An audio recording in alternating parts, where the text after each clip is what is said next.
الرحمن الرحيم.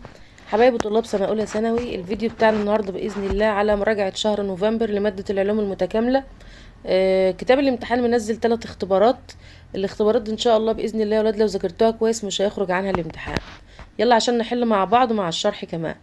بيقول لنا هنا اختر الإجابة الصحيحة إذا كانت كمية الأكسجين المذابة في اللتر الواحد من ماء النهر عند درجة حرارة 20 درجة مئوية أو سليزية 10 مللي جرام، فكم تكون كميته المحتملة في اللتر الواحد من ماء المحيط عند نفس درجة الحرارة؟ طبعا الطلبة هتشوف الحاجات دي أو الأرقام دي يقولوا ده في مسألة بقى، ولا هي مسألة ولا حاجة. هي كل الفكرة يا أولاد إن أنت بيقولك عندك ماء نهر دايب فيه كمية من الأكسجين. احنا عارفين إن ماء النهر ده مية عذبة صح؟ وعند درجة حرارة 20 سيليزيوس دايب 10 مللي جرام. طب هتكون كمية الأكسجين اللي دايب فيه، بس هنا بقى مية المحيط. طبعا مية المحيط مية مالحة، واحنا أخدنا في درس ذوبانية الغازات في البيئة البحرية إن غاز الأكسجين وثاني أكسيد الكربون بيدوبوا بصورة أعلى في الماء العذب، ويعني بيدوبوا في الماء العذب مثلا بنسبة 100%، إنما لو راحوا للماء المالح بتقل نسبة الذوبان وبتتراوح بس من 70 ل80%. يعني لو جيت اقارن بين المية العذبة والمية المالحة هلاقي كمية الأكسجين اللي دايبة في المية المالحة أقل. طب هو داب هنا في المية العذبة 10 مللي جرام، هيدوب في المية المالحة قد ايه؟ أقل من 10.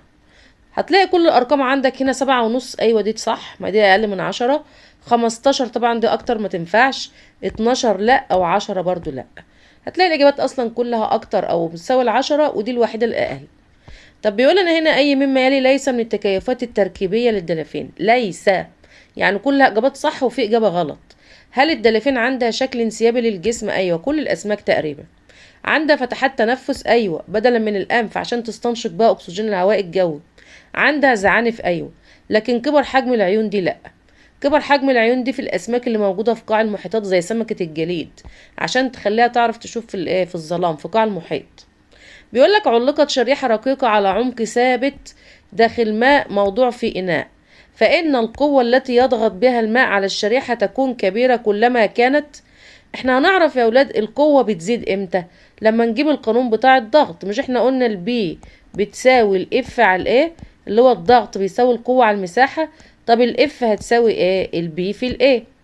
يعني امتى هنا القوة اهي، امتى القوة تزيد وامتى القوة تقل؟ قالك بزيادة الضغط وبزيادة المساحة.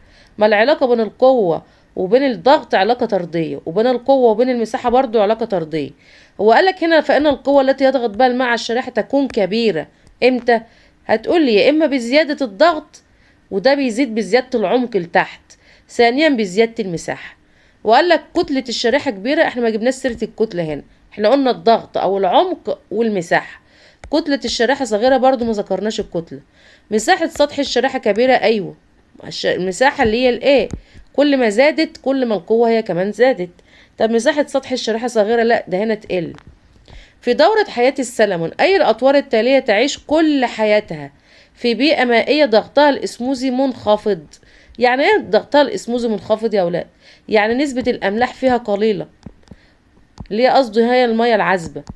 واحنا عارفين ان في المية العذبة ما بيبقاش موجود غير اصل بيقول لك كل حياتها البيض فقط. ماشي، ينفع اقول الاسماك البالغة؟ لا، الاسماك البالغة بتهاجر من المية العذبة للمية المالحة. ماشي. طيب البيض والاسماك اليافعة، البيض ماشي، لكن الاسماك اليافعة لا. الاسماك اليافعة بتعيش في المية المالحة اللي هي مياه المحيطات، ودي ذات ضغط اسموزي مرتفع. طب هنا يستطيع سمك الراي المعيشة في الأعماق تحت الضغط الهائل للماء عن طريق ايه؟ سمك الراي يا ولاد اللي هو السمك اللي هو شبه اللي جناحات كده.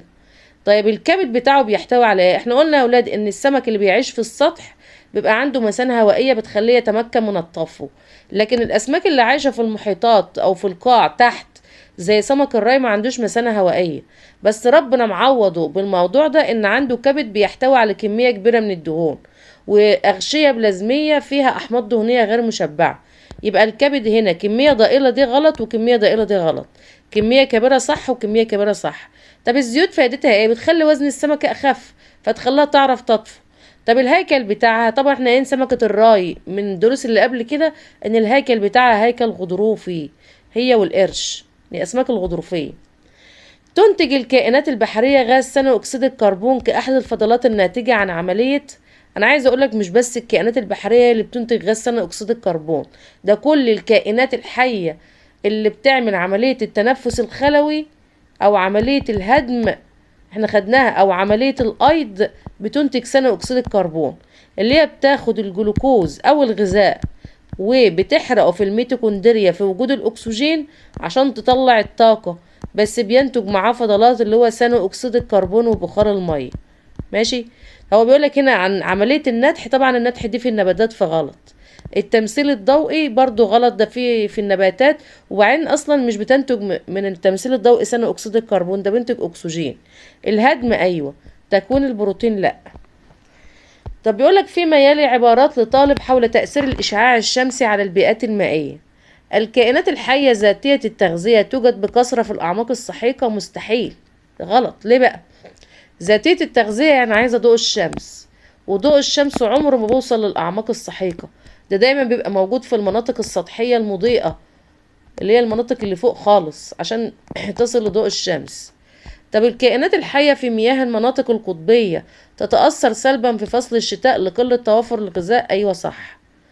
الجو ما يبقى ساقعة ده بيقلل الغذاء، بيقلل البناء الضوئي، فبيقلل النباتات، فبيقلل الغذاء في البيئة البحرية. الشعاب المرجانية تزدهر في المياه الدافئة الضحلة. برضو صح، ده لأن يا أولاد المياه الدافئة الضحلة مناسبة لنمو الطحالب التكافلية اللي بتعيش جوه أنسجة الشعاب المرجانية. يبقى بيقولك أي هذه العبارات صحيحة؟ العبارة 2 والعبارة 3. الشكل المقابل يمثل 4 مناطق من الطيف الكهرومغناطيسي، أي مما يلي تمثله منطقتي الطيف A و B على الترتيب. لو انتوا فاكرين يا أولاد في درس الطيف الكهرومغناطيسي قلنا الإشعاع الشمسي بيبدأ بأشعة جاما، وبعد أشعة جاما الأشعة السينية اللي هي أشعة إكس، وبعد كده اللي هي الأشعة فوق البنفسجية، وبعد كده الأشعة اللي هي الطيف المرئي، وبعد كده الأشعة تحت الحمراء، وبعد كده الموجات الميكرومترية، وبعد كده موجات الراديو. هو جايب لك هنا الأشعة فوق البنفسجية والضوء المرئي اللي هم دول، وعايز بقى اللي قبليهم بقى اللي هم دول، دي اللي هي الأشعة السينية أو أشعة إكس، ودي اللي هي الأشعة بتاعت جاما. يبقى A و B على الترتيب، A هي السينية و B هي جاما، اوعى تتلخبطوا. يبقى السينية وجاما اللي هي الإجابة بقى. طب ما النتيجة المحتملة لارتفاع درجة حرارة بيئة مائية على الكائنات الحية التي تعيش بها؟ أي ارتفاع في درجة حرارة المية يا أولاد مضر للمية. طب ليه بقى؟ هي الوقت يا أولاد لما ترتفع درجة حرارة المية ده هيؤدي إلى قلة ذوبانية غاز الأكسجين. ما الأكسجين بتقل ذوبانيته بارتفاع درجة الحرارة، هو وثاني أكسيد الكربون الاتنين. طيب لو الأكسجين قل في البيئة المائية هيعمل إيه في الكائنات البحرية؟ هيؤدي لصعوبة التنفس. أيوة طبعا، ما هو مش هتلاقي أكسجين تتنفس، فالتنفس هيبقى صعب. زيادة البناء الضوئي، الأكسجين ملوش علاقة بالبناء الضوئي. طيب انخفاض معدل التكلس، لا، هو انخفاض معدل التكلس ده اللي هو بزيادة غاز ثاني أكسيد الكربون، وفي عند ارتفاع درجة حرارة المية ده يؤدي لنقص ثاني أكسيد الكربون من زيادته. طب زيادة نشاط الكائنات الحية، طبعا زيادة نشاط الكائنات الحية بيجي من عمليات الأيض، وعمليات الأيض دي بتحتاج دايما كمية كبيرة من الأكسجين، واحنا قلنا هنا ارتفاع درجة حرارة المية بيقلل الأكسجين، فبالتالي هيقلل الأيض، وبالتالي يؤدي إلى نقص نشاط الكائنات الحية. ما المادة الكيميائية التي يحتفظ بها القرش في دمائه للمساعدة في تنظيم ضغطه الإسموزي؟ احنا أخدناها في الدرس اللي هي مادة اليوريا، ودي عبارة عن فضلات نيتروجينية بتنتج من تكسير البروتين اللي بياكله سمك القرش اللي هو السمك الصغير. ماشي. طبعا دي بتعلي مستوى الأملاح في جسمه أو بترفع الإسموزية بتاعت جسم سمك القرش، فبيعمل له حاجة اسمها الاتزان الإسموزي، بتبقى نسبة المية والأملاح جوه جسمه تقريبا مقاربة لنسبة المية والأملاح في مية المحيط، فده بيساعد على منع خروج المية من جسم سمك القرش. طب بيقول لنا هنا إذا كان عمق الماء في بحيرة 40 متر فإن الضغط الذي يسببه الماء عند القاع يساوي قد إيه؟ احنا أخدنا يا أولاد إن احنا كل ما بننزل لتحت 10 متر بيزيد الضغط بمقدار 1 ATM. طب هنا على عمق 40 يعني هننزل 4 عشرات، 10 و10 و10 و10، يبقى الضغط الجو هيزيد أو الضغط الماء هيزيد قد إيه؟ هيزيد 4. قدر الضغط الجوي. طبعا الضغط الجوي من عند الغلاف الجوي لحد سطح البحر 1 ATM بس، هنا 4 وهنا 1، يبقى 4 أضعاف أو 4 أمثال. تعتمد بعض الرخويات على ترسيب مادة نقط لتكوين أصدافها. طبعا مادة كربونات الكالسيوم اللي هي CaCO3. خلي بالك الرخويات اللي هي قصده بقى المحار، والمحار بياخد كربونات الكالسيوم، دي مادة غير ذائبة في المية، يعمل بقى الأصداف بتاعتها أو يساعدها في تكوين أصدافها. لما ثاني أكسيد الكربون بيزيد في المية بيحول كربونات الكالسيوم إلى بيكربونات الكالسيوم، ودي مادة ذائبة في المية فبتقلل من قدرة الرخويات على تكوين الأصداف. انما الكولاجين دي مادة موجودة في العظام بتاعت الكائنات اللي عندها هيكل عظمي زي السمك كده، وكذلك فوسفات الكالسيوم. انما الكايتين دي دعامة خارجية عند بعض القشريات زي الجمبري، ودي ملهاش علاقة بالرخويات.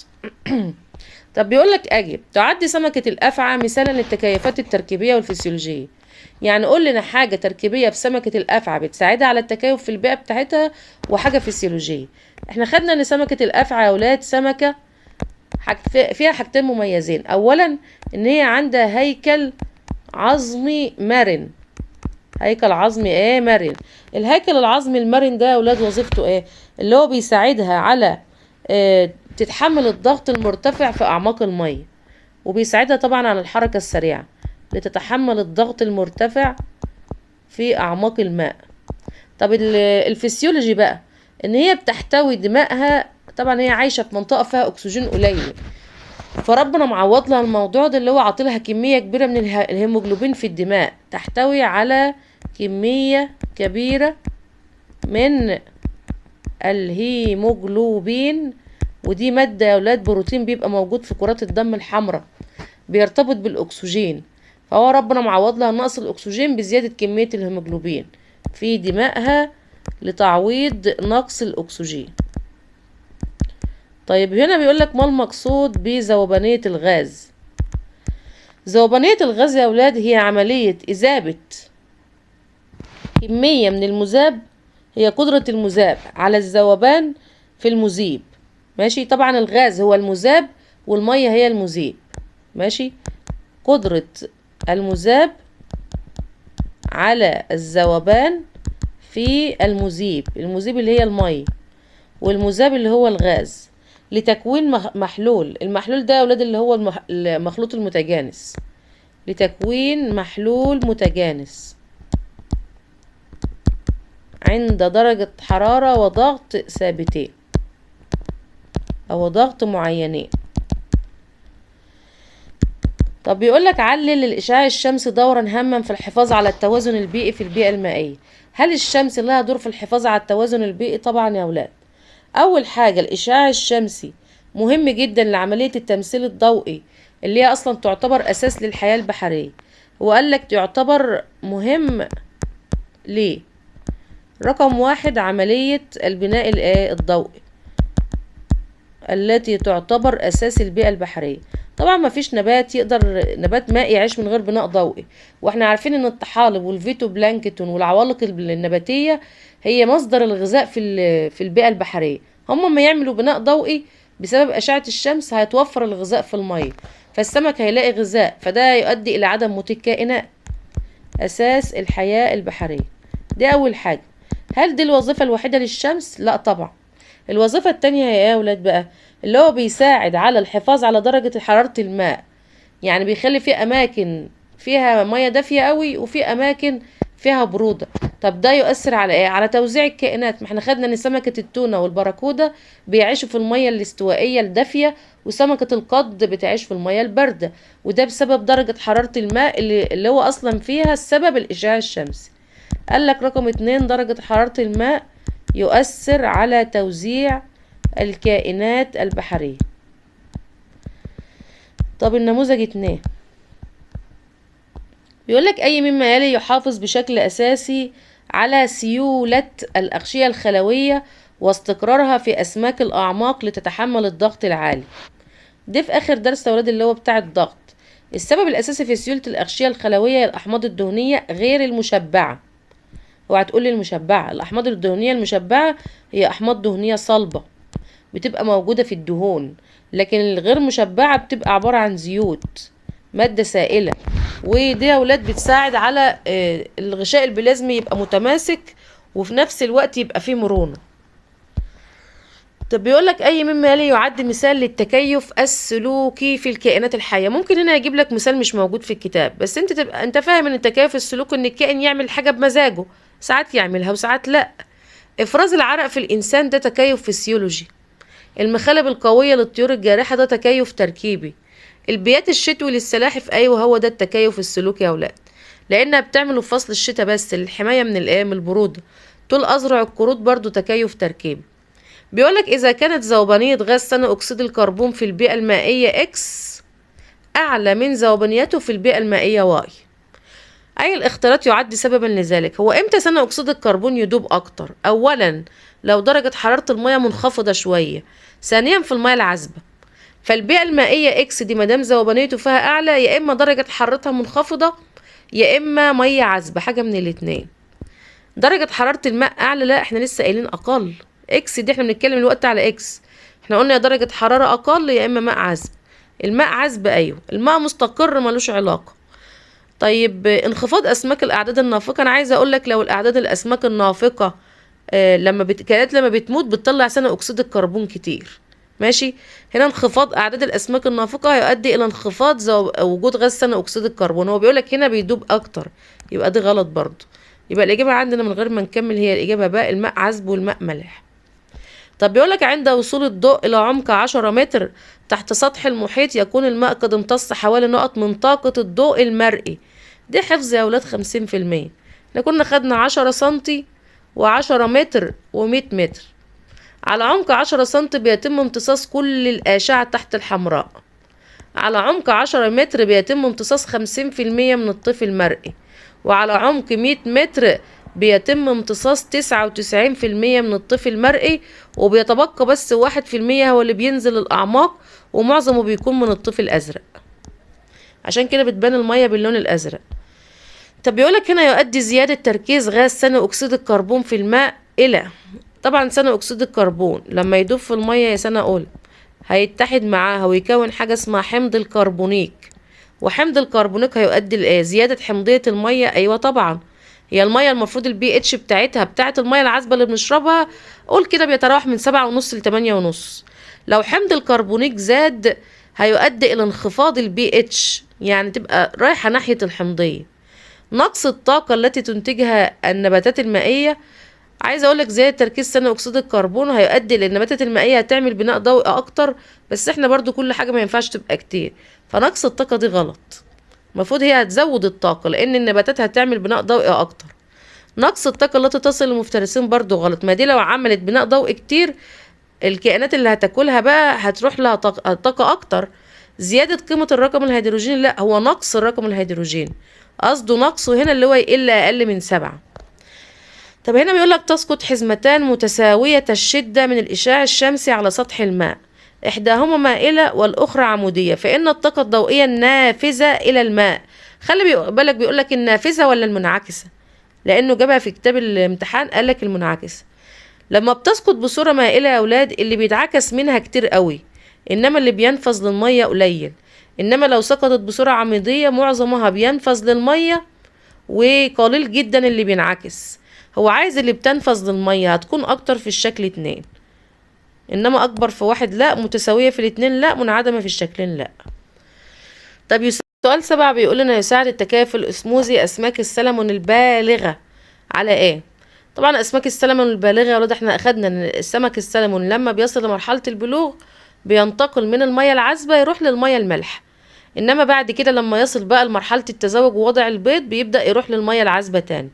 طب هنا التكيف الاسموزي الانتقال من المياه المالحة للعذبة ولا من العذبة للمالحة؟ احنا هنقوله طبعا البالغة، هي بتبلغ في المياه العذبة وبعد كده تنتقل للمياه المالحة، يبقى الإجابة الصح هي ج، وهتقول ألف.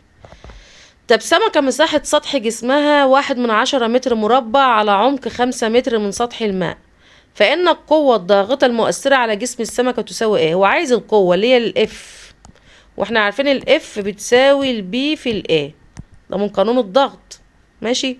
طيب هو جايب لنا هنا مساحة سطحها كام؟ على عمق 5 متر. احنا اخدنا يا اولاد وقال لك هنا الواحد ATM بيساوي 1.13 في 10 أس 5 نيوتن على المتر تربيع. طبعا هنا يا اولاد جايب لي حته الضغط دي بين قوسين ليه؟ احنا اخدنا كل ما بننزل لتحت على عمق 10 متر بيحصل بيزداد الضغط بمقدار 1 ATM.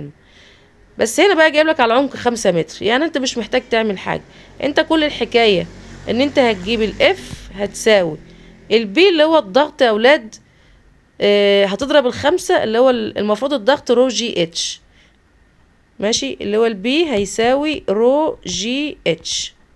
رو دي اللي هي الكثافة ومش موجودة شيلها، جي اتش اللي هي العمق في هتضرب هنا الخمسة، البي ده عشان تجيبها هتضرب 5 في 1.13 في 10 أس 5 وترجع تضرب في ال اللي هي المساحة اللي هي 1/10. لو حسبت على الآلة الحاسبة كده هتطلع لك تقريبا 1.5 في 10 أس 4 اللي هي الإجابة ج.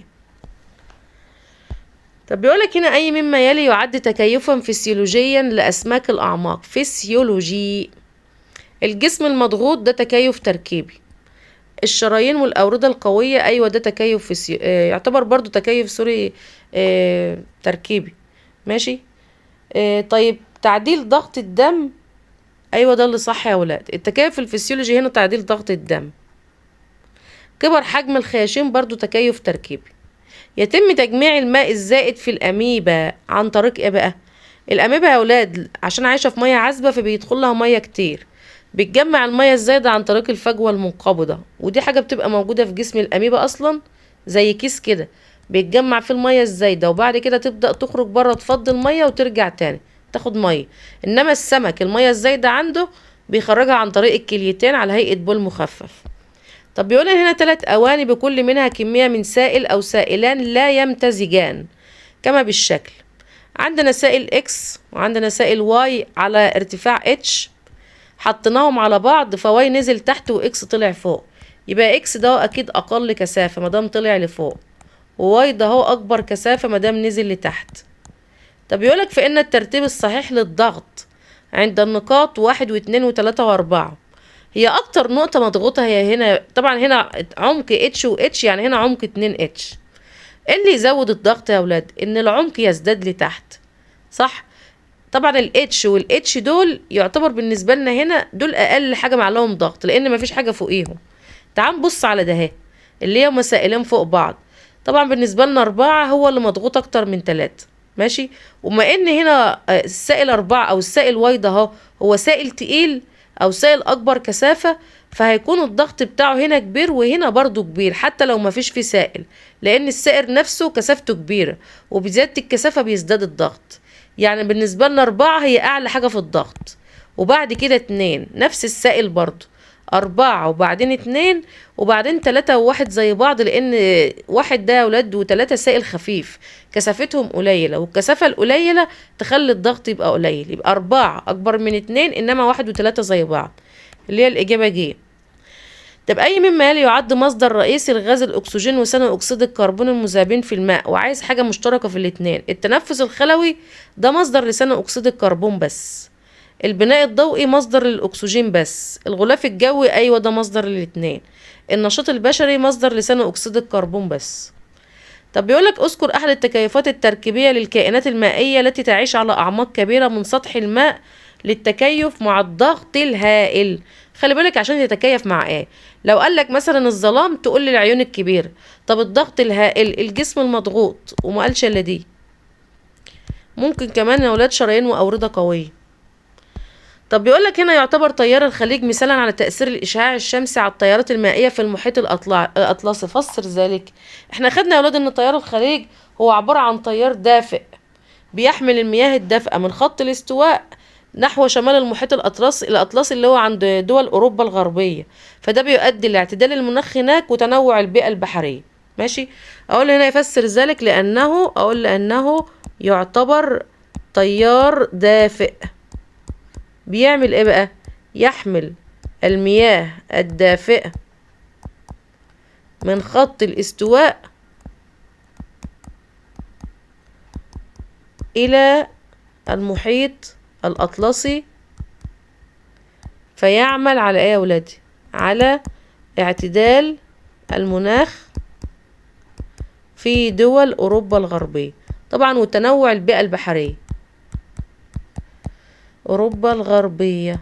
طيب علل يمكن المخلفات العضوية التي تلقى في المياه أن تؤثر على تركيز الأكسجين بها. ليه بقى؟ المخلفات العضوية دي يا أولاد اللي هي الزبالة عموما أو الكائنات الميتة دي لما بتتحلل بتطلع نسبة كبيرة من ثاني أكسيد الكربون، وزيادة ثاني أكسيد الكربون في المية يقلل تركيز الأكسجين. ماشي، فطبعا ده يؤدي إلى صعوبة التنفس عند الكائنات ده ونقص النشاط بتاعها ونقص عمليات الأيض، وممكن يؤدي لموتها في الآخر. أقول لأن تحلل المخلفات العضوية يؤدي إلى إيه يا ولادي؟ يؤدي إلى زيادة نسبة غاز ثاني أكسيد الكربون في الماء، والذي يؤدي بدوره إلى نقص الأكسجين، مما يعمل على صعوبة التنفس لدى الكائنات البحرية ونقص الأيض ونقص النشاط. جابوا نموذجية. آخر اختبار بقى يا ولاد اللي هو الاختبار 3، بيقول أنا اختر الإجابة الصحيحة. إصدار الحيتان أصوات للتواصل عن بعد يعد تكيف؟ بيكلموا بعض بالأصوات دي، حاجة بيعملوها بمزاجهم، يبقى ده تكيف سلوكي بس، طبعا ما هوش تركيبي ولا فسيولوجي. 4 شرائح رقيقة X Y Z K مساحتها، تعال كده نعملهم X Y Z K مساحتها A 2A A 2A على الترتيب، معلقة داخل إناء به ماء على العمق بقى H H 2H 2H. أي من هذه الشرائح تتأثر بقوة ضاغطة أكتر؟ مش احنا قايلين إن الإف بتساوي البي في الإيه؟ هو بيعايز بقى اللي عندها أكتر إف هي اللي عندها أكتر ضغط وأكتر مساحة، وطبعا الضغط بيزداد العمق، يعني اللي عندها أكبر عمق وأكبر مساحة يبقى هي دي يعني اللي الضغط عليها عالي. أكبر عمق اللي هو 2H، عندنا 2 هنا 2H. طب أكبر مساحة A ولا 2A؟ لا طبعا 2A، يبقى الشريحة K هي دي اللي بتتعرض لأكبر ضغط. طب الشكل المقابل يمثل مسار 3 حزم من أشعة الضوء المرئي أطوالها الموجية X Y Z تمر خلال ماء المحيط، فإن الترتيب الصحيح لهذه الأطوال الموجية، أديك شايف الطول الموجي ده أقل واحد، ده أكبر منه، ده أكبر خالص، طبعا الأطوال الموجية هنا عالية قوي. طيب هو عايز بقى الترتيب الصحيح للأطوال الموجية، احنا المفروض أكبر طول موجي اللي هو Z، وبعد الزد ايه يا ولاد؟ الزد وبعدها الواي وبعدها الاكس، اكبر حاجه هي الزد اطول طول موج، وبعد كده الواي وبعد كده الاكس اللي هي الاجابه باء. طب بيقول لنا هنا ايه الاشكال الاتيه يمثل المسار الصحيح للماء المندفع من ثقبان 1 و2 في اناء به ماء. احنا قلنا يا اولاد في درس الضغط ان الثقب اللي تحت بيبقى متعرض لضغط من فوق عالي، فده يؤدي لاندفاعه بكميه كبيره وبسرعه اكتر. ماشي، طبعا لما يندفع هيمشي المسافه اطول، طبعا هنا مسافة قليلة لا، هنا مسافة كبيرة ايوه، هنا مسافة كبيرة، هنا مسافة قليلة لا، بس لما فوق اللي فوقيه بقى يندفع المية، هل هيوصل لنفس المسافة اللي هو واصل لها؟ لا طبعا هيوصل لمسافة اقل منها، فهتبقى دي الاجابة المظبوطة. اللي فوق هيندفع لمسافة اقل، انما 2 هيندفع لمسافة اكبر لان الضغط عليه عالي، هنا المسافتين قد بعض برضو غلط. أي الأشكال البيانية التالية يعبر عن العلاقة بين درجة حرارة الماء وذوبانية ثاني أكسيد الكربون؟ لسه شارحين في الاختبار اللي قبله، كل ما درجة حرارة المية ترتفع بتقل ذوبانية غاز الأكسجين وثاني أكسيد الكربون، يعني العلاقة هنا علاقة عكسية، بارتفاع درجة الحرارة تقل الذوبانية اللي هي الإجابة باء، ما دي العلاقة العكسية اللي هنا. أي مما يلي يعد مثال للتكيف التركيبي في الكائنات الحية المائية؟ هجرة أسماك السلمون ده تكيف سلوكي، كيس العوم في بعض الأسماك أيوة ده تكيف تركيبي اللي هو المثانة الهوائية، إفراز السموم تكيف فسيولوجي، زيادة كفاءة التنفس برضو تكيف فسيولوجي. يمكن حساب ذوبانية غاز ما في المحلول من العلاقة الذوبانية بتساوي كتلة الغاز على حجم المحلول اللي هي الإجابة باء، وده يتحفظ. يتميز الكائن الموضح بالشكل ده كائن يا أولاد البراميسيوم، ده كائن وحيد الخلية بيعيش في المية العذبة، وتركيز المية اللي بره ضغط اسموزي منخفض، وهو عكسها الضغط الاسموزي بتاعه مرتفع. وقال لك وحيد الخلية يعيش في بيئة مالحة؟ لا، في بيئة عذبة. يحتوي على فجوة منقبضة، وعنده فجوة منقبضة. بتخلصوا من الأملاح؟ لا، دي بتخلصوا من المية مش من الأملاح. الضغط الاسموزي داخله منخفض عن الوسط ولا مرتفع عن الوسط؟ لا، مرتفع عن الوسط. وعشان كده بيشرب ميه كتير غصب عنه، لان الضغط الاسموزي جواه عالي، فالميه بتتنقل من الوسط الاعلى تركيز للاقل تركيز جواه الميه قليله، فبيتخلص من الميه الزياده عن طريق الفجوه. تتكيف سمكه الافعى مع انخفاض مستويات الاكسجين في الاعماق عن طريق وجود تركيزات عاليه من الهيموجلوبين. ايوه، ما انا قلت لكم ربنا بيعوض نقص الاكسجين بزياده الهيموجلوبين. زياده الايض لا، ده هي بتقلل معدل الايض عشان ما تستخدمش اكسجين كتير. عندها هيكل عظمي مرن، ايوه، بس ده عشان يتحمل الضغط. الشرايين والاورده برضو لتحمل الضغط مش لانخفاض مستويات الاكسجين. بيقول هنا ما تأثير ارتفاع مستوى الاكسجين الزائد في الماء على كفاءة عملية التنفس؟ ده هيهيصم بسبب الاكسجين الزيادة. ارتفاع الاكسجين ملوش ضرر يا ولاد، بيعزز من كفاءة عملية التنفس. من الكائنات البحرية التي تعيش في المناطق الباردة احنا اخدناها اللي هي سمكة القط. اي مما يلي يتميز بوجود هيكل عظمي داخلي؟ البلطي، ايوه. المحار ما عندوش اصلا هيكل داخلي، عنده هيكل خارجي من اصداف. الجمبري هيكل خارجي.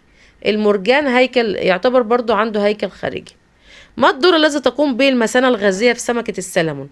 اولا بتساعد السمكة على الطفو، وبتساعدها اللي هي تتحكم في العمق اللي بتصل اليه.